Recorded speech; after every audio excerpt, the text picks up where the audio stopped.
ಆದರೆ ಮೊದಲನೇ ಅವರು ಗೊತ್ತಿರೋದಕ್ಕೆ ಸಾಧ್ಯ ಇಲ್ಲ ಅಂತ ನನ್ನ ಭಾವನೆ.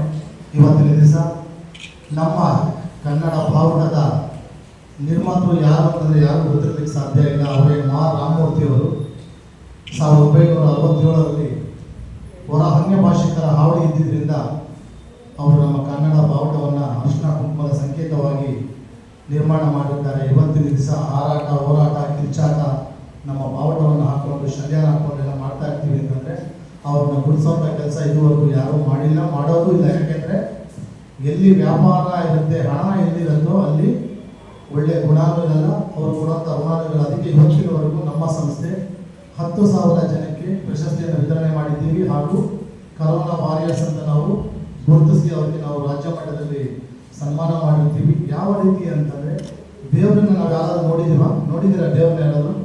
ಅದಕ್ಕೆ ಮಾನವ ದೈವ ರೂಪೇಣ ಅಂತಂದ್ಬಿಟ್ಟು ಹೇಳ್ತಾರೆ. ಅದಕ್ಕೋಸ್ಕರ ಹೇಳಿದ್ರೆ ಆ್ಯಂಕರ್ ಬೇಕು, ಅವ್ರು ಬೇಕು ಅಂತ ಇಲ್ಲ ಮೇಡಮ್. ಇದೆಲ್ಲ ಯಾರಿಗೂ ತೊಂದರೆ ಕೊಡಬಾರ್ದು. ಯಾಕೆಂದರೆ ಬಂದಿರೋರೆಲ್ಲ ನನ್ನ ದೇವರು. ಅದಕ್ಕೆ ನಾನು ಯಾವುದೇ ವೇದಿಕೆ ಮೇಲೆ ಕುತ್ಕೊಳ್ಳೋದು ಕೂಡ ಇಲ್ಲ. ಇದು ಸತ್ಯ. ಯಾಕೆಂತಂದರೆ ನಾವೇ ಮುಂದಿನ ಜನ್ರೇಷನ್ಗೆ ಈ ವೇದಿಕೆ ಕಾರ್ಯಕ್ರಮಗಳಲ್ಲಿ ಯಾರಪ್ಪ ಅತಿಥಿಗಳು ಅಂತಂದರೆ, ಮುಖ್ಯ ಅತಿಥಿಗಳು ಅಂತಂದರೆ ಸಾಂದರ್ಭಿಕವಾಗಿ ನಾವು ಗೌರವ ಕೊಡಲೇಬೇಕು. ಯಾಕೆಂದರೆ ನಮ್ಗೆ ಅಷ್ಟು ಸಹಕಾರ ಕೊಟ್ಟಿರ್ತಾರೆ. ಅದ ನಂತರ ಬರುವಂಥದ್ದೇ ನೀವಿಲ್ಲ ಅಂದರೆ ಯಾವ ಕಾರ್ಯಕ್ರಮ ಆಗೋದೇ ಇಲ್ಲ. ಈ ವರ್ಷದಲ್ಲಿ ನಿಜವಾಗ್ಲೂ ಡಾಕ್ಟರ್ ಅನು ಮೇಡಮ್ ಅವರಿಗೆ ಚಪ್ಪಾಳೆ ಹೊಡೆಯಬೇಕು. ದಾಖಲೆ ಕೊಟ್ಟಿಲ್ಲ ಮೇಡಮ್. ಇನ್ನೊಂದು ತಿಳ್ಕೊಳ್ಳಿ, ಇದು ಯಾವುದೇ ರೀತಿಯಾದಂಥ ನಾವು ಪ್ರೇಕ್ಷಕ್ ಮಾತಾಡ್ತಾ ಇರೋದು ಅಥವಾ ಅತಿಶಯೋಕ್ತಿ ಮಾತಾಡ್ತಾ ಇರೋದು ಖಂಡಿತ ಅಲ್ಲ. ನಮ್ಮನ್ನು ಹೊಳೆಯೋದು, ಬಕೆಟ್ ಹಿಡಿಯೋದು ಆ ಥರ ಕೆಲಸ ನಮ್ಮಲ್ಲಿಲ್ಲ. ಯಾಕಂದರೆ ನಾನು ನನ್ನ ಕನ್ನಡವನ್ನು ಪ್ರತಿನಿಧಿಸಿದ್ದೀನಿ. ಇಲ್ಲಲ್ಲ 18 ರಾಷ್ಟ್ರಗಳಲ್ಲಿ ನನ್ನ ಕನ್ನಡವನ್ನು, ನನ್ನ ಕನ್ನಡ ಧ್ವಜವನ್ನು ಎಲ್ಲೇ ಹೋದ್ರು ನವೆಂಬರ್ ಕನ್ನಡಿಗ ಅಲ್ಲ, ನಾನು ನಂಬರ್ 1 ಕನ್ನಡಿಗ ಸೊ ಆದ ಕಾರಣ ನಾನು ಒಬ್ಬನೇ ಅಂತಾನೆ ಅಲ್ಲ, ನನ್ನ ಜೊತೆಲಿ ಯಾರೇ ಇವರೆಲ್ಲ ಯಾರು ಒಂದು ಸಣ್ಣ ಸಣ್ಣ ವ್ಯಕ್ತಿಗಳು ಸಣ್ಣ ಸಾಧನೆ ಮಾಡಿರೋ ಅದು ಖಂಡಿತ ಅಲ್ವೇ ಅಲ್ಲ. ಇವರು ಕನ್ನಡವನ್ನು ಉಳಿಸುವಂಥ ಕೆಲಸ 23ರಿಂದ 25 ವರ್ಷದವರೆಗೂ ಕನ್ನಡ ಅಂತ ಅಂದ್ಕೊಂಡು ಯಾವುದೇ ರೀತಿಯಾದಂತಹ ಅಪೇಕ್ಷೆ ಇದ್ದಿರಂತಹ ಮಾಡಿದಂತಹ ಡಾಕ್ಟರ್ ಶ್ರೀನಿವಾಸ್ ಅವರು ನನಗೆ ಬೆನ್ನೆಲುಬಾಗಿ ನಿಂತಿರ್ತಾರೆ. ಅದೇ ರೀತಿ ಸಸ್ಯಹಾರಿ ಜಿಮ್ ಬಾಡಿ ಬಿಲ್ಡರ್ ಅಂತ ಹೇಳಬೇಕು ಅಂತಂದರೆ ಯಾರು ಬಂದಿರೋದು ಸಾಧ್ಯನೇ ಇರೋದಿಲ್ಲ.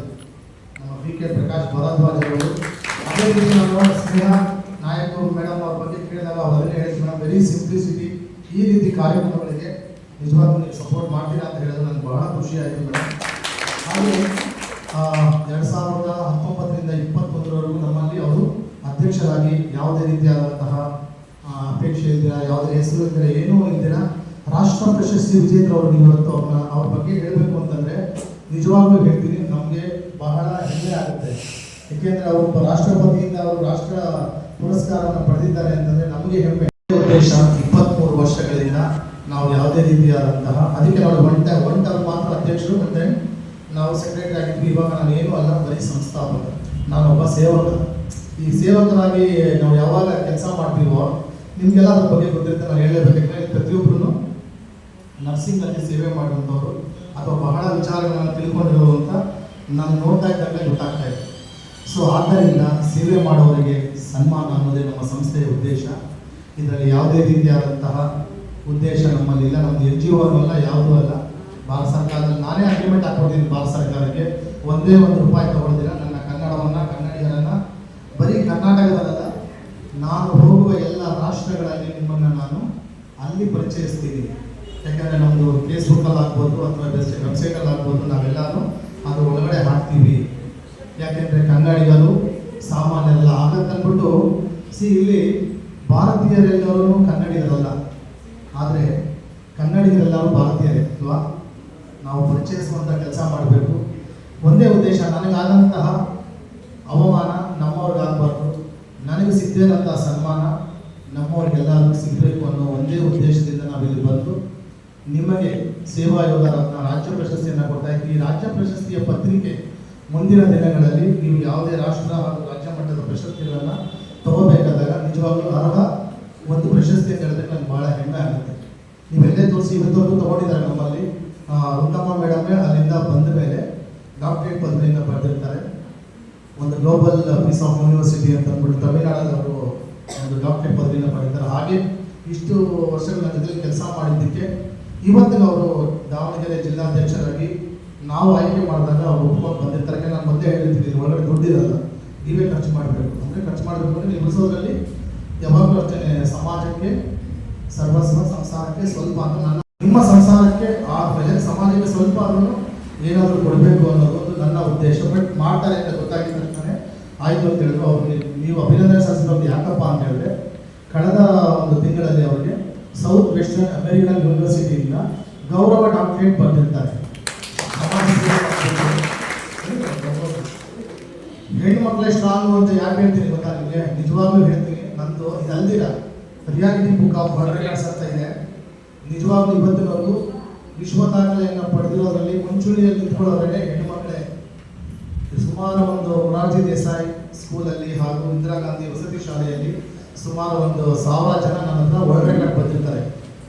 ಯಾಕೆ ಹೇಳಿದಂತಂದರೆ, ಯಾವುದೇ ಕಾರಣಕ್ಕೂ, ಯಾವುದೇ ಕೆಲಸಕ್ಕೂ, ಯಾವುದೇ ಸಾಧನೆಗೂ ಮುಂದೆ ಬರೋದು ಯಾರು ಅಂತಂದರೆ ನಿಜವಾಗ್ಲೂ ಹೆಣ್ಣು ಮಕ್ಕಳು ಅನ್ನೋದಕ್ಕೆ ನನಗೆ ಬಹಳ ಖುಷಿ ಇದೆ. ಯಾಕೆಂದರೆ ಅವರಿಲ್ಲ ಅಂತಂದರೆ ಏನು ಇರೋದಿಲ್ಲ ಅಲ್ವಾ? ಇದು ಯಾವುದೋ ನಾನು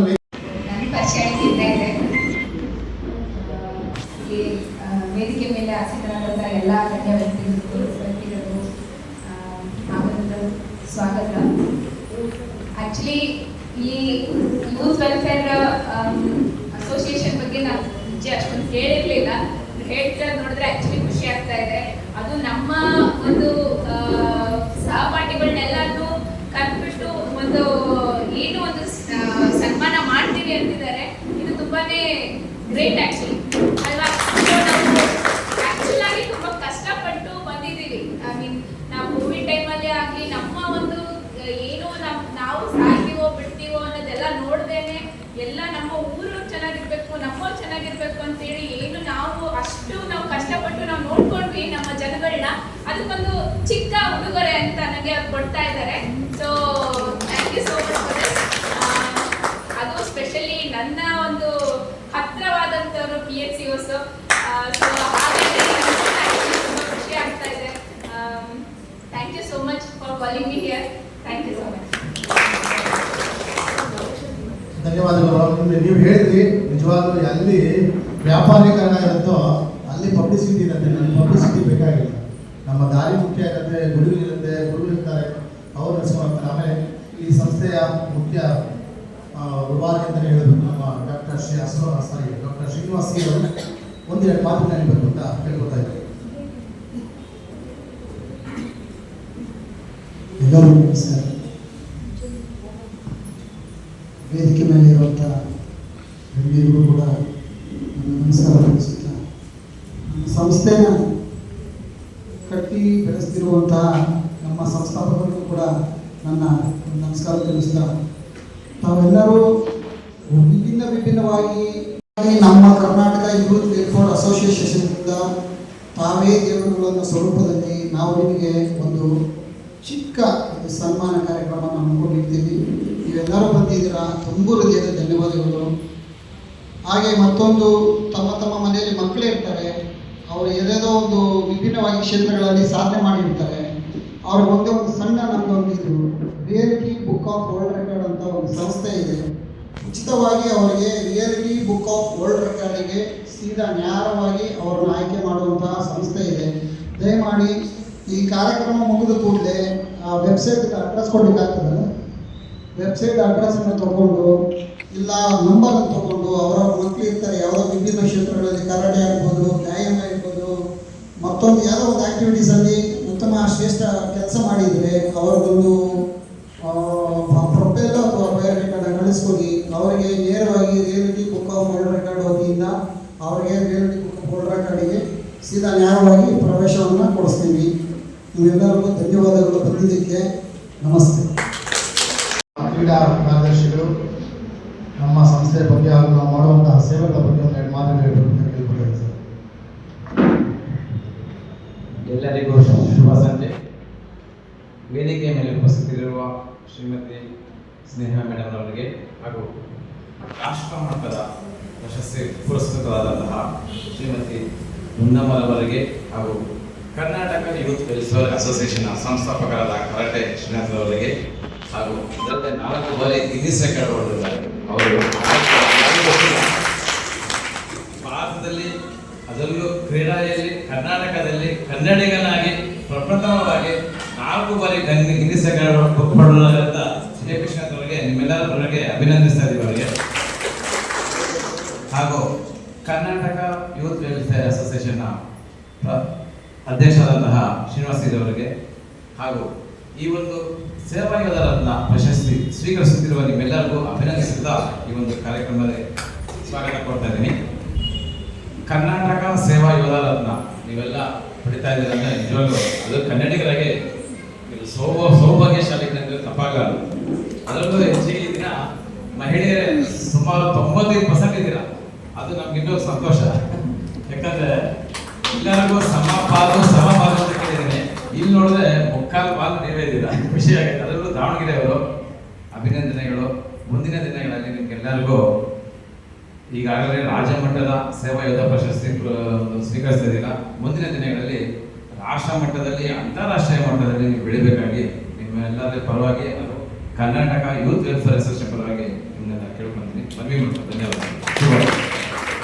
ಧನ್ಯವಾದ.